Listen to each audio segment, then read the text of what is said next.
Good morning and welcome to Ludlow Elim. Great to have you with us. My name's Dane, if you don't know me, and we're going to be going through the Daniel dilemma this morning. Karen's going to be leading session 3, so that'll be awesome, talking about worship. If you want to meet with us physically, we meet 10:30 in the morning on a Sunday. Love to see you and welcome you. All the information, or if you just want to contact us, are in the description below, our website and email address for you to have there. But I hope you're blessed this morning, and I'll hand over to Karen. For those who don't know who I am, because I haven't been here for the last 3 weeks, I'm Karen. I feel like a visitor. Thank you, Avril, for starting up Turn Your Eyes Upon Jesus. Thank you.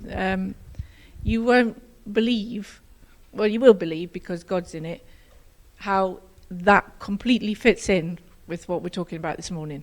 So, absolutely amazing. Thank you. Amen.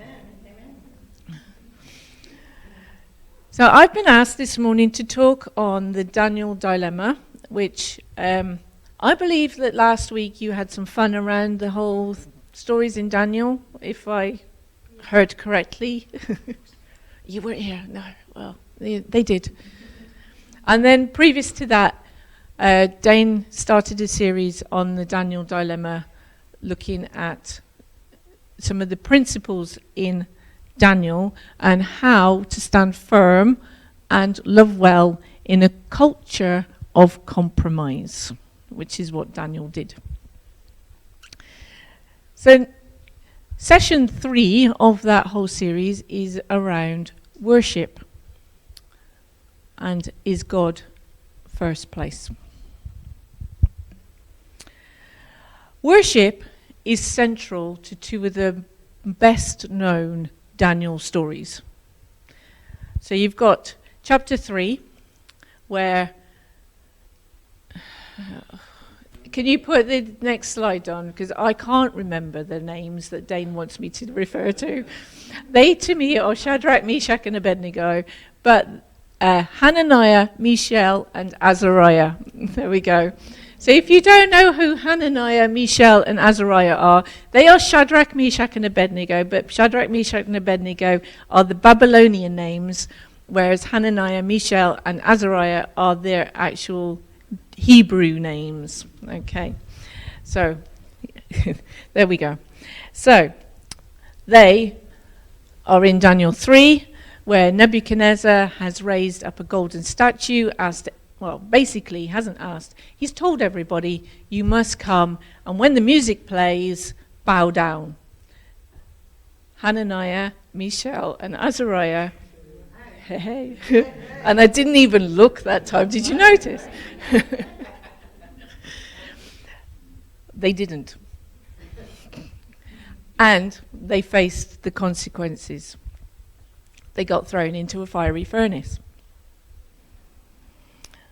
And then in Daniel chapter 6, we have Daniel, and I'm allowed to call him Daniel. I'm going to change his name. He's told, you can't worship your God. No more prayer to your God. You have to follow our rules. But Daniel disobeyed. He continued to worship God. And he faced the consequences of that, which was being thrown into the den of lions. I'm sure that everyone here, well, pretty much everyone, will be familiar with those stories. If you're not, please talk to me afterwards, I'll fill you in. But I want you to imagine this. You are taken from your homeland forcefully. You've got no choice. But actually, when you're in the new land that you've been taken to, things actually start to go okay. You know, it's possibly not as bad as you thought it was going to be.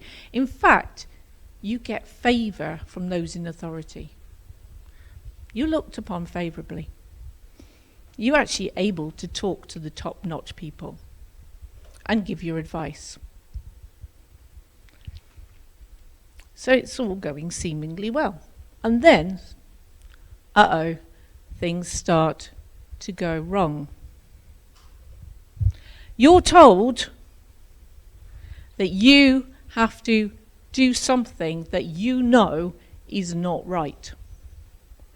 And you're told that if you don't do the thing that you know is not right, then it doesn't matter who you are or whose ear you've got, you're going to face death. What do you do? Big decision. You make the right decision. You take a stand for what you know is right, despite whatever might happen. You literally do not bow to what they say. And do you know what? It's amazing. The people in authority, their hearts are turned. They suddenly see the light. Oh, everybody now has to do what you know is right. Because you've actually had such an influence by you making the stand. It's all going great again. Amazing. But then there's a change at the top. A change of government. We know what that's like, eh? But, it's not so bad. You find favour there too. You start to get the ear of those in authority. You manage to have some influence. They are listening to you. In fact, actually, they quite like you. They think you're quite on the right lines. But, unfortunately, you having favour means that Joe Bloggs down the road don't like you no more. Really doesn't like you. In fact, would rather you not be around at all, not just removed, kind of just not at all. So they cunningly devise a plan. And that plan is to get you killed. And the way that they try and get you killed is by looking at your life and discovering, what do you do that we don't like? Ah, I see. You do worship. And you do worship in a particular way. We can actually cause a plan, and we can make sure that you can't do worship in your way. So let's go talk to those in charge, and we'll make them think that they're the best in the world, and they're gonna follow our plan because, hey, we've got it sussed. So the law is changed. No longer are you allowed to worship in the way that you want to worship. No longer are you allowed to worship in the way that you believe you should worship. It's happened again. Why? Why has this all happened again? It was going so well. Lord, we made the stand last time. We made the change. We've done it. We've done our stand. Why is it happening again? Do we give in to the pressure of the culture this time again? Do we give in? No. Make the stand. In fact, make the stand so openly that everybody can see that we are defying the new law. And we know what happened. You get thrown into a hungry den of lions. And we know what happened from that. Made the stand. The king's heart's change influences a nation. The nation is then told, oh, forget about that law that those people made. Let's worship the true God. Let's focus on the true God. And the whole nation is turned again because of the stand that's made.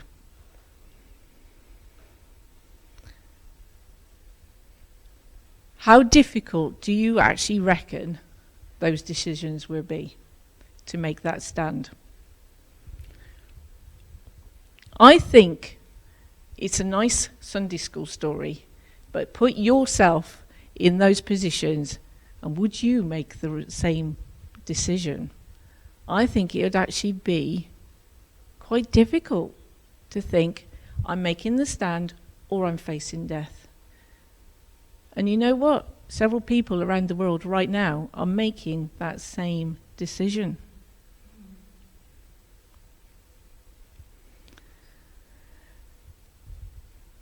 The people in the culture that were in Babylon at the time, they tried to put pressure onto Daniel and Hananiah and Mishael and Azariah, and they'd gone from there, so I couldn't even look.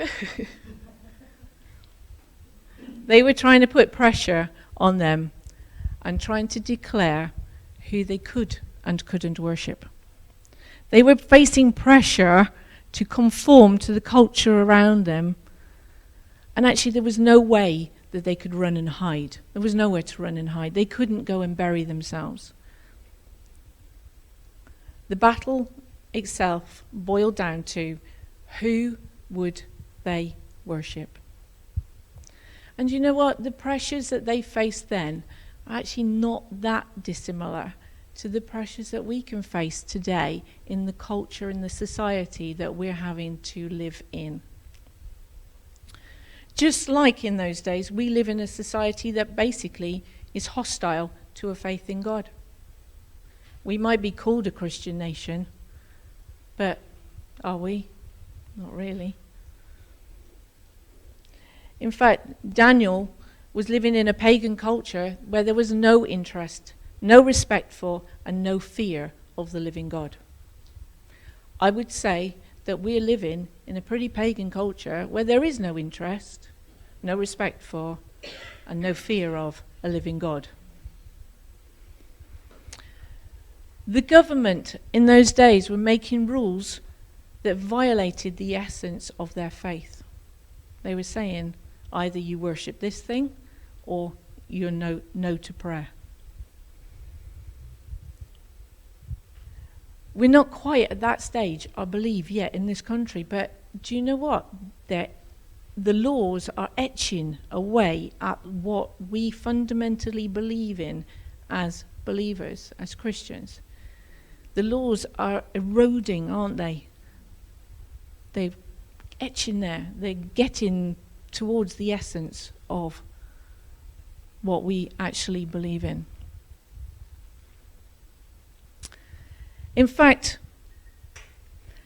we're told we live in a free society, but it seems like we're free to believe what they tell us we're supposed to believe, but it's not okay to have a different opinion.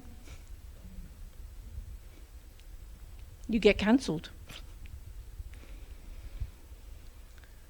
And we face the consequences of our beliefs. We get cancelled. It's not as extreme as a fiery furnace and a lion's den, but people are losing their jobs, people are imprisoned, and people are ostracized in this country because of their faith. So it's not that dissimilar, might not be as extreme.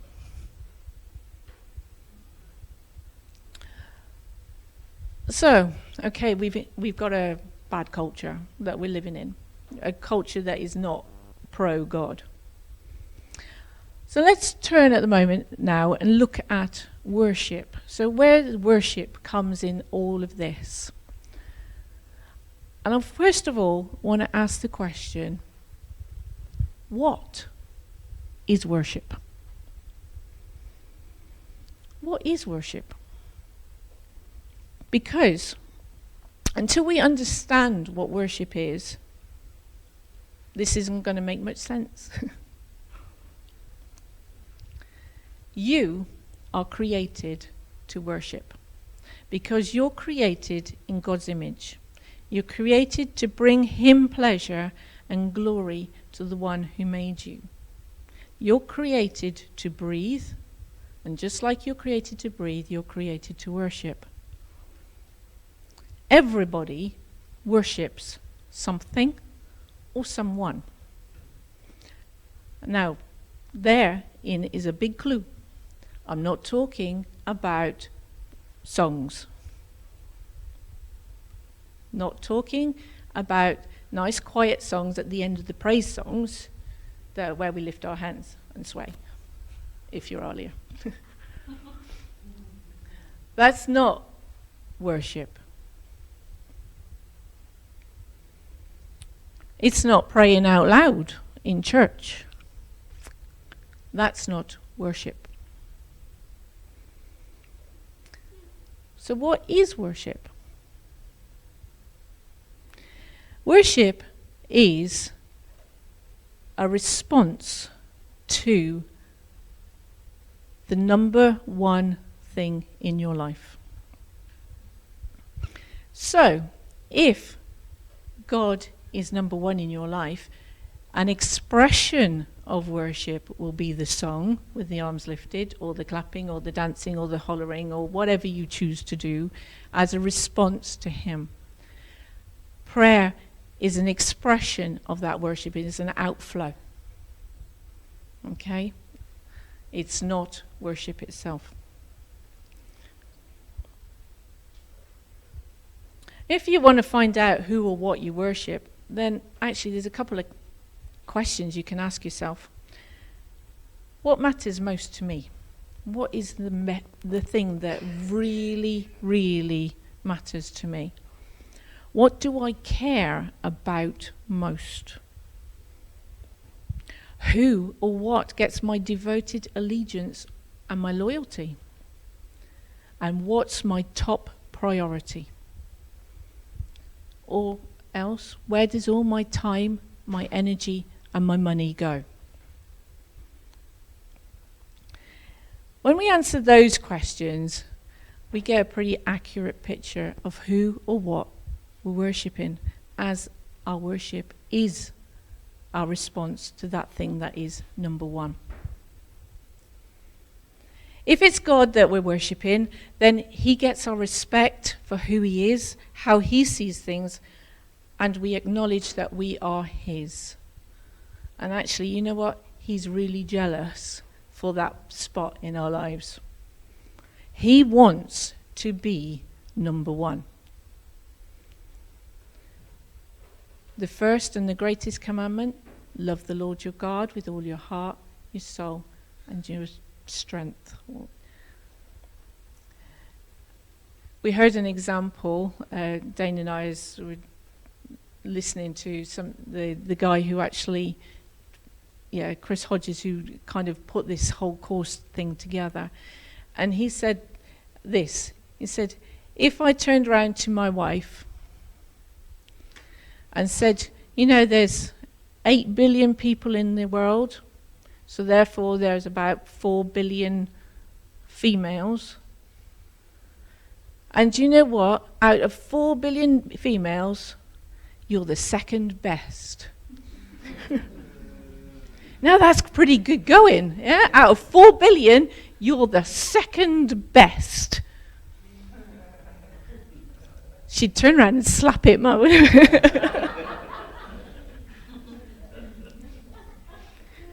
You know what? Second best is not good enough. And that's exactly how God feels. Second best is not good enough. He wants to be number one. However, it's so easy, consciously or unconsciously, to allow culture to actually impede on that. Impede on what we actually value most. We're thrust with images of sports teams, pop stars, film stars. We're thrust with shopping. Like shopping comes up everywhere. You need this in your life. And in fact, we're actually thrust with the message of ourselves. Have you heard the whole thing of you need to take care of yourself first? if you go on any of the mums websites, the Mumsnet and various other things that are around, that will be a message that flies through the whole thing. Take care of yourself first. You have to take care of yourself first. Why? Why do I need to take care of me first? I don't. I need to take care of my relationship with God first. I need to value Him first. But it is a thing in culture. Take care of yourself. Or, if it feels good, it's bound to be all right. Do it.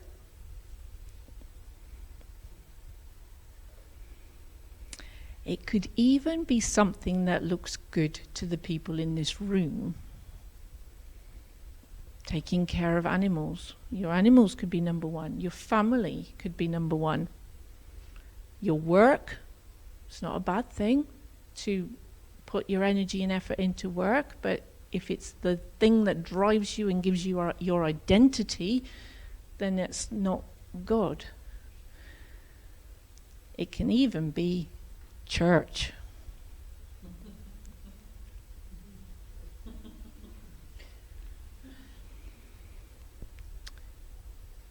Whatever it is, if it's not God Himself who's number one, then we're actually, you know what we're doing? We're worshipping an idol because we've got something ahead of Him. And the bad news is this: if God isn't the one that you're worshipping, then you'll never ever be satisfied and you'll never be empowered for your purpose or fulfilled in life. However, and there is a however, the good news is this: if God is number one, if your worship is to the true God, then the next thing that flows from that is God. You will want to give God the first of everything. As in, it's easy to relate to finances. If God is first place in your finances, you want to give a tithe. If God is first place in your social life, you will want to give Him some of that time that you would maybe otherwise give to people around you. If God is first place in your work life, you want to dedicate that workplace to Him. If He's first, He then blesses the rest.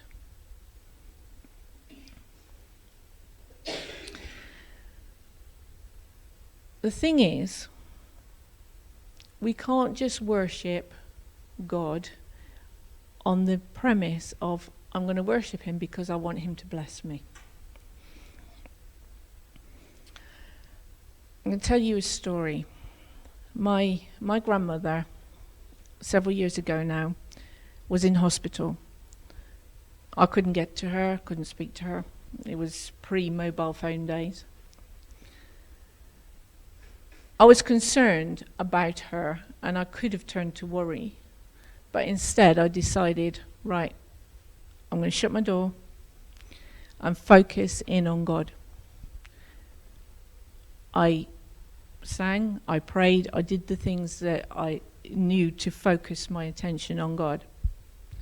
And as I focused my attention on God, because I knew that I needed to talk to God about the whole situation, God gave me a very clear picture of light coming down over a hospital bed, and lo and behold, before long, she was restored. And I was blessed to have several more years with my grandmother. God blessed me in that situation. Another story. Good, you got two stories for the price of one here. A few years later, my mum got very sick. Did the same stuff. Shut myself off. Chose to focus on God. We focused, we sang, we prayed, we put our attention on Him. We tried not to focus on the situation. She didn't make it. She died. Now, at that point, I could have given up. I could have said, worshipping God doesn't work. I don't want to worship God anymore. I've chosen to serve him. I've chosen to put him first, and it didn't come through for me. But I didn't. I made the decision, and I think I remember saying to my dad about it. I was like, I made the decision, I'm going to serve God and love God no matter what. It's not, my experience doesn't change the truth of the Word of God. And I made that stand on that time. I'm going to worship God no matter what. I believe God is the healer. I had questions. I didn't understand. I think Daniel probably had questions. He probably didn't understand what on earth was going on. Why was all this happening around him? But I stood on the fact that my experience doesn't change God. God is God. And I chose to worship him despite. In fact, at my mum's funeral, I made the decision, I'm going to be part of the worship team. Don't care how hard it is. Don't care how affected I feel. I know the right thing is that God needs my worship. God was equally deserving of worship in both those situations. When my gran was restored and when my mum died. Because God is God. Because of who he is and who I am not. And you know what? When I look at the story of Hananiah, Mishael, and Azariah,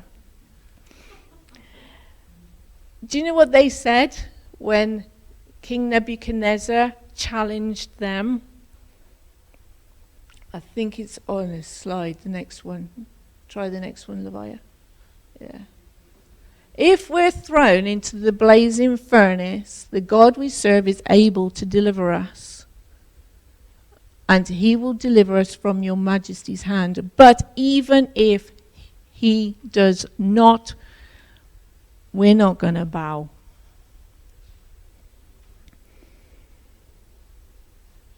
We are not going to serve your gods or worship the image of gold that you've set up. We're not going to bow. We're not going to burn. But even if we do burn, you're not going to change our minds. Because we got God as number one, and he's going to stay number one. We're not going to give in to your pressures. Learning to worship in tough times as well as in the good actually causes your perspective to change. Gets your attention off yourself. When you worship God, you see him for who he is, because he is bigger, he is stronger, he's greater, and he's more powerful than the culture around you and the situations that you're facing. God makes a way. When Daniel heard of the new law, he prayed and he worshipped just as he had always done. He didn't panic. He didn't force the confrontation. He didn't argue about the unfairness of the decree. How many of us would kind of go, huh? What do you think you're doing? Let's get our protest cards out and go and say no.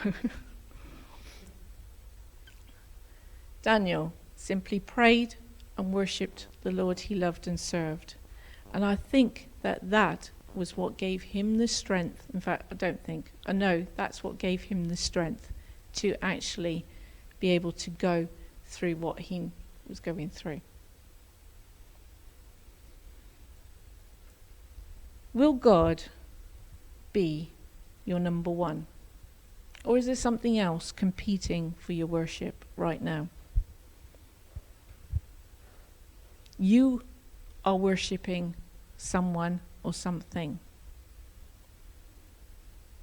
Is that someone or something the one that can help you? Is that something or someone the one that can lift you?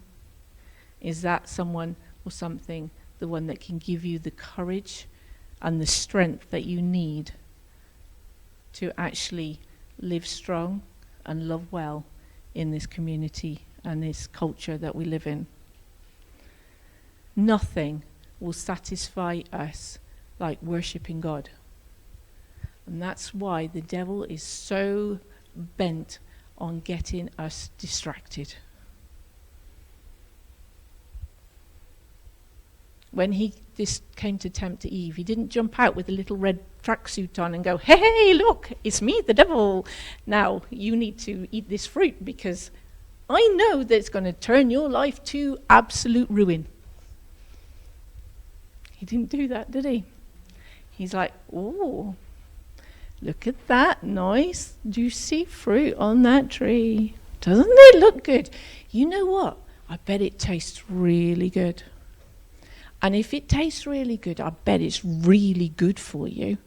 It's got all those health benefits.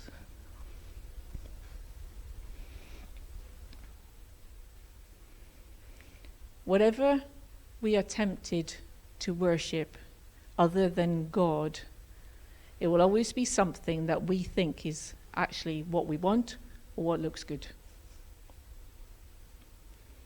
So just be careful who you worship. Make sure your focus and your primary devotion is on God.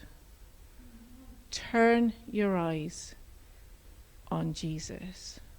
Look full in his wonderful face. And the things of earth, the culture around you, will grow strangely dim in the light of his glory and his grace. So that's it. Hope you're really blessed by what Karen said there about worship. And if you need any information or anything, contact information is in the description below. And I'm going to leave you with the notices. God bless, guys.